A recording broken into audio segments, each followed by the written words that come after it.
Okay, here we go. My anvil, not the best. Bought it off of eBay for, I don't know, a little bit of nothing. This is a 1-inch bar of mild steel. I need to true it up every once in a while to make sure that it's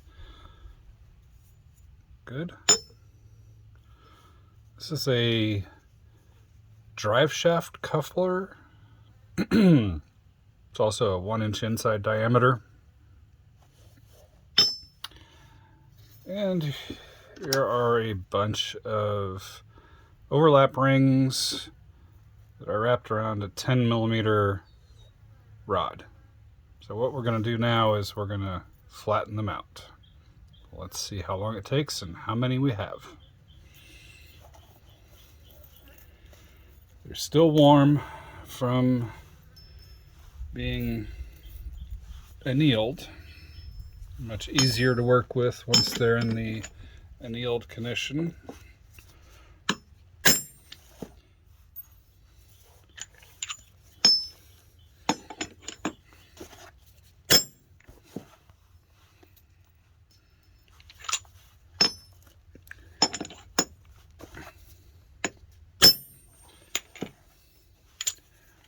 I like to align them in the center of the bore. Find that it's much less likely to come up with a misstrike, basically where you have the ring inside this little lip right here.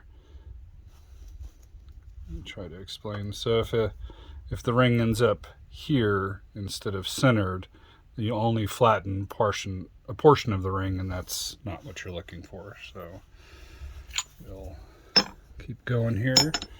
I don't usually make a mistake with that.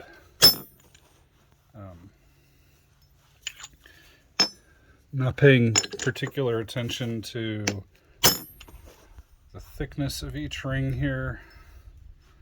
This is mostly for let's build something fast. I think these rings are just a tad bit too large for serious protection. When it comes to that, I like the same diameter wire, but much smaller mandrel to wrap them around. Typically I'll use a 1/4-inch rod for that. Same method for flattening the rings. In my situation, it seems like the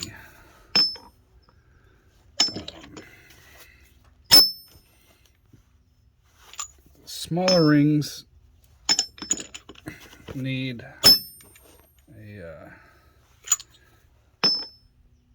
a lot more attention paid to exactly what the aspect ratio is. Aspect ratio being the wire diameter to the inside diameter of your finished ring. So I'm going to just try and power through these because I'm trying to do a whole bunch of them today just to see how many I can get done in a reasonable amount of time to be doing this. It's more of a hobby for me, and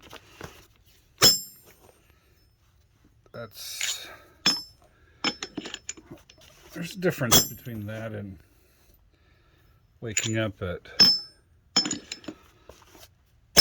6 o'clock, being ready to go to work making chainmail at 9, not not stop until 5. I've tried that, and I am not sure that it is something that everybody can do. It is no one single thing is physically so demanding, but the repetitive motion injuries are a very real possibility.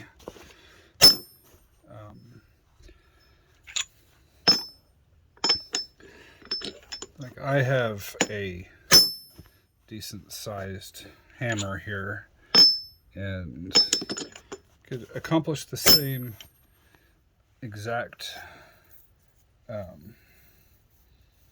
flatness in the same number of strikes, which in this case I'm only hitting them once, unless you count that little tap a strike, which I don't always do that. It does help if the wire's not really soft enough, so it's more of a habit for me. Not annealing the wire exactly the way it should be is it's harder to do when you don't have an oven. And I don't, at least not one that's accurate to do that job. So I just torch them until they're a dark red. Hold them there for a little while. By that I mean until I feel like I need to move on and warm something else up, because 10-15 seconds. That's all it really takes.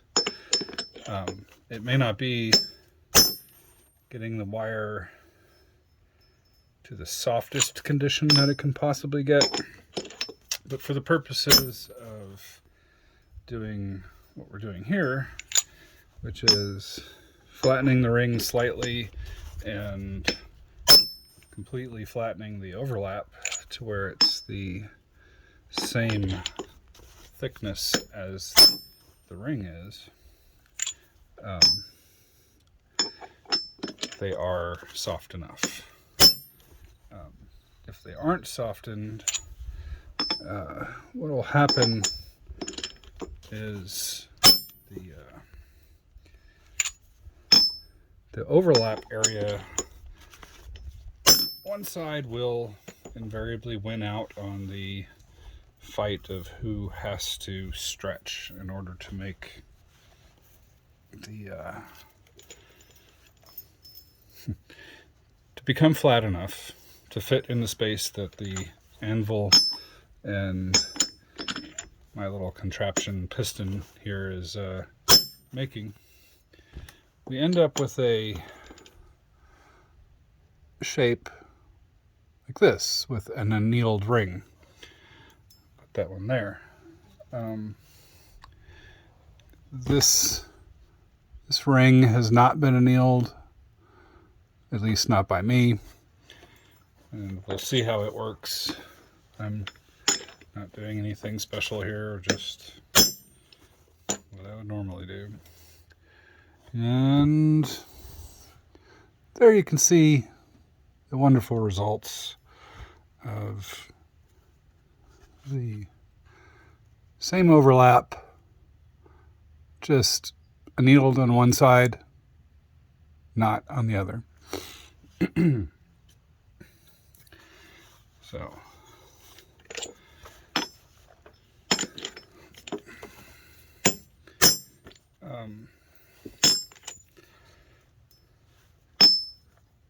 as I was messing around assembling some of these larger rings, I was thinking to myself, if you're new to this, the larger rings go so much faster, and while they may not be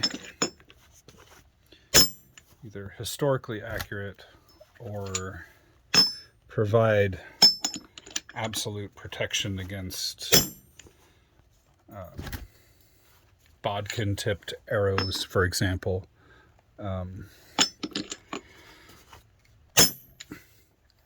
you get the idea of how to assemble chainmail. You get the idea of the time that it takes and the number of rings that you're going to be involved with over the next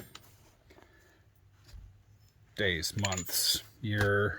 Depends on how motivated you are to do this and how much time you have available to do it. If you're a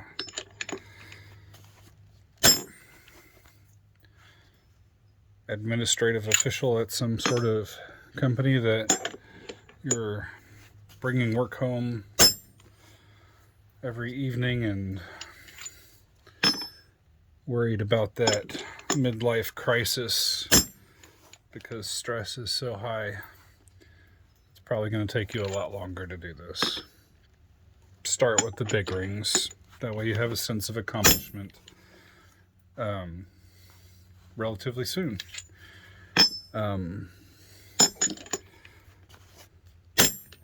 I don't know what this is going to end up being. To be honest with you, have so many projects going that this is a diversion for me to get something start to finish done in a short amount of time, because right now the things that I'm working on are micro mail sized stuff, very, very small.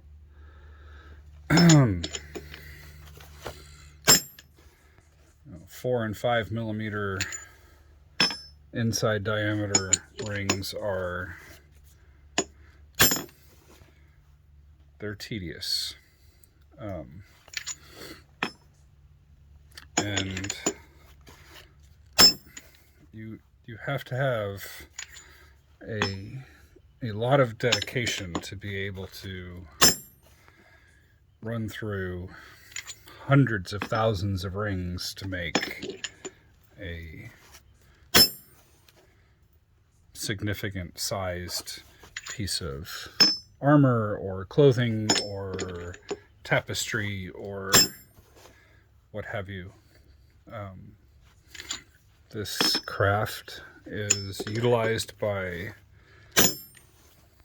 reenactors that enjoy participating in activities that are in the times where chainmail armor was born. And there are artists who do tapestries with anodized aluminum rings. Some of those are absolutely beautiful. There are sculpture artists who sculpt beautiful items out of chainmail. I think that's absolutely awesome. There's, of course, the armorers that try to recreate armor from that time period that is as accurate as possible. There are some folks out there who make things or repair originals with modern methods, because we don't really, to the best of my understanding, know exactly how every piece of chainmail that is in existence today was made. just because I'm doing it this way, utilizing tools that are very modern. These rings are made out of the wire that's used to tie rebar together. That's the metal rods inside of concrete for reinforcement. So they are steel, very close to iron, which is what a lot of very early chainmail would have been made out of.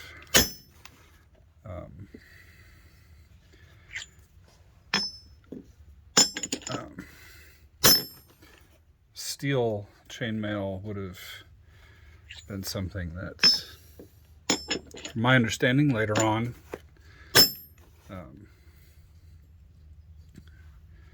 there are folks who do chainmail on all kinds of metals. There's titanium, there's aluminum, there's various grades of stainless steel. There's high carbon steel, which would be like your music wire. If you've ever built landing gear for a model airplane, then you are probably familiar with the very, very tough high carbon steel music wire. If we were to make something for armoring that you were really expected to protect somebody, that your expectation was it would protect somebody, I would use high carbon steel, because that stuff that's tough. It's hard. It would be soft enough to where your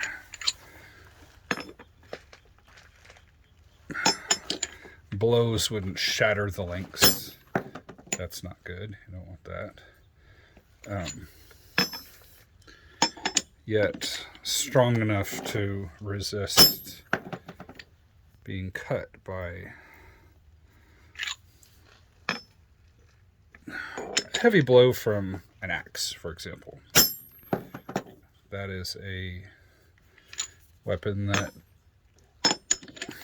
while very good chainmail might stop it, being waylaid by an axe, wearing any number of types of armor is not a comfortable situation. Particularly so with chainmail, because of its inherent flexibility. Does not prevent a bunch of damage from the blunt force trauma, basically. Your broken collarbones, broken forearm, hands, wrists, lots of bones you could expect to be broken wearing chainmail against an opponent who's skilled at wielding a battle axe or hammer or mace of some sort. Any weapon that's really heavy and has a good, strong, combat hardened soldier behind it is going to hurt. That being said, in order for chainmail to be effective against those types of weapons, often it would be worn with a padded coat underneath. That padded coat would have been made of linen, layers and layers of linen, actually, not like your linen on your bed. It could be like your linen on your bed. Just lots of layers of it. Quilted, like Grandma used to do. By hand. We didn't have sewing machines back then. Grandma did. Even if it was one of those treadle sewing machines. Which I think are pretty cool, by the way.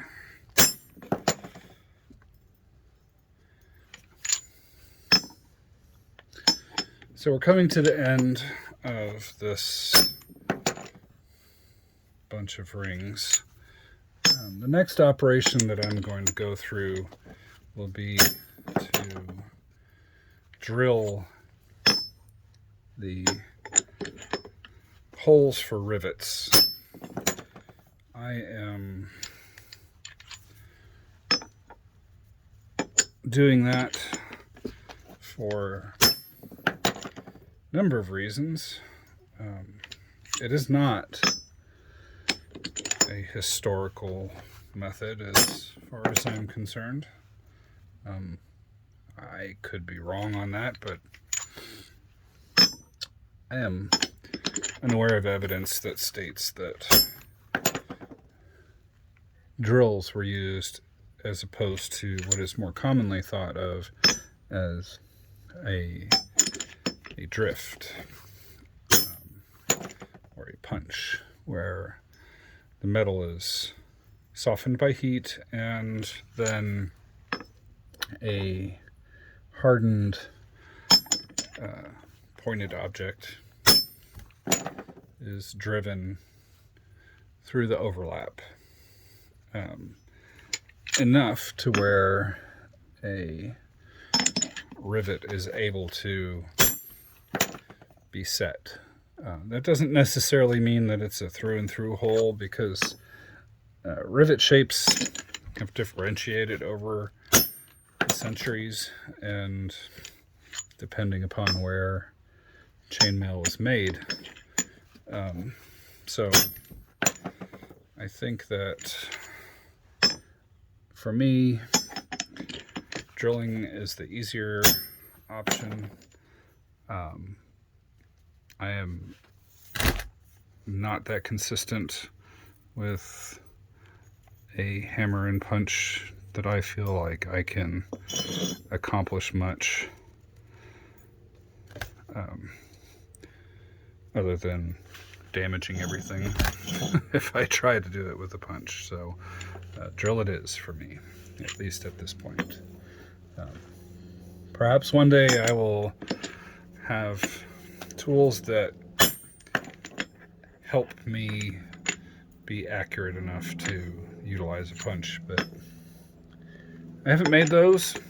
Basically, I haven't settled on any sort of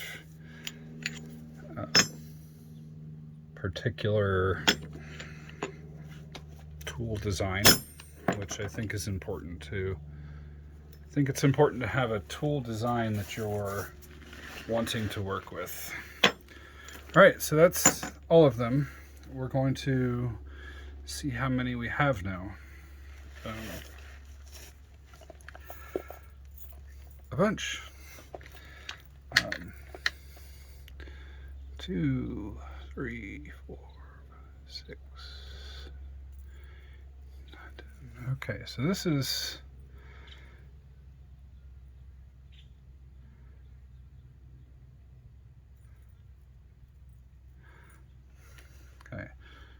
that is 10 rings right there. And so I will, that was 10, 20, 25,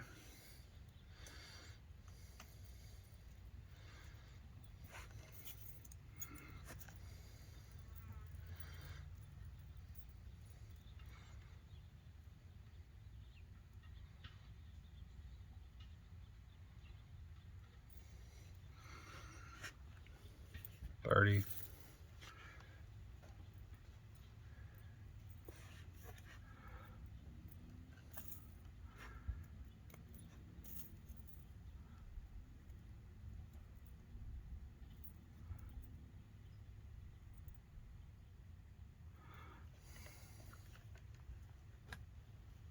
40.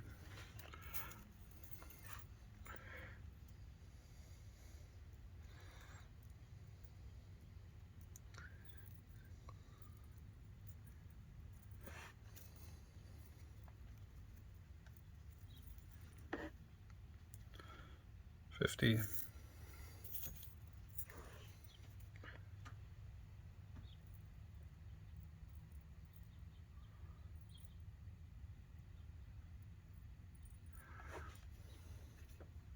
60.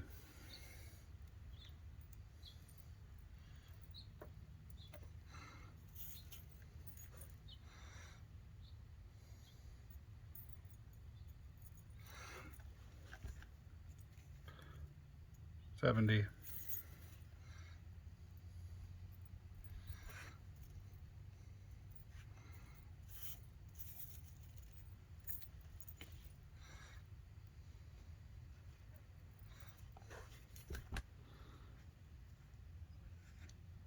80.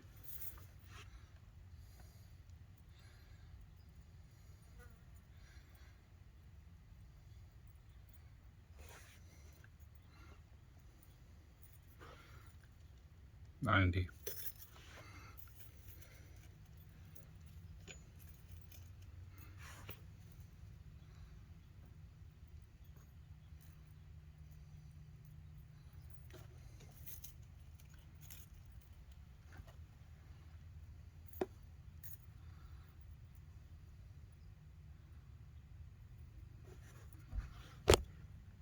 100.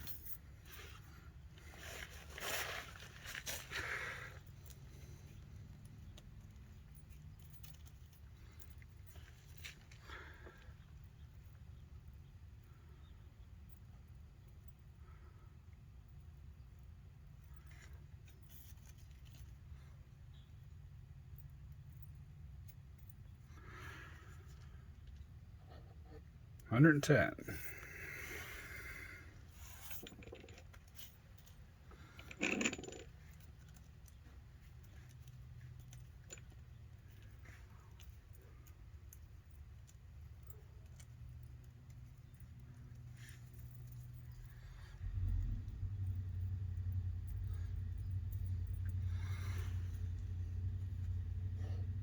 120.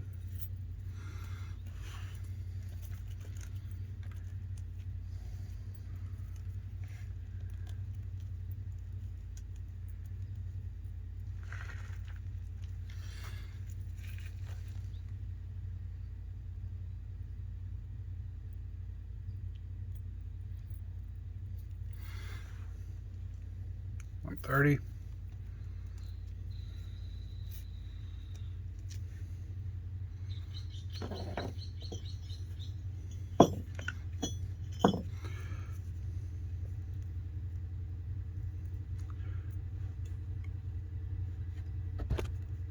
132.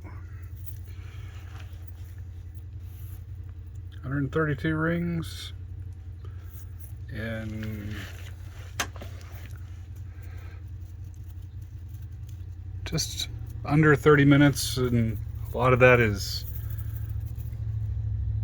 kind of blabbing. So not too bad, not too great, but that is what it is. I'll get another video running whenever I can. All right, guys. Bye.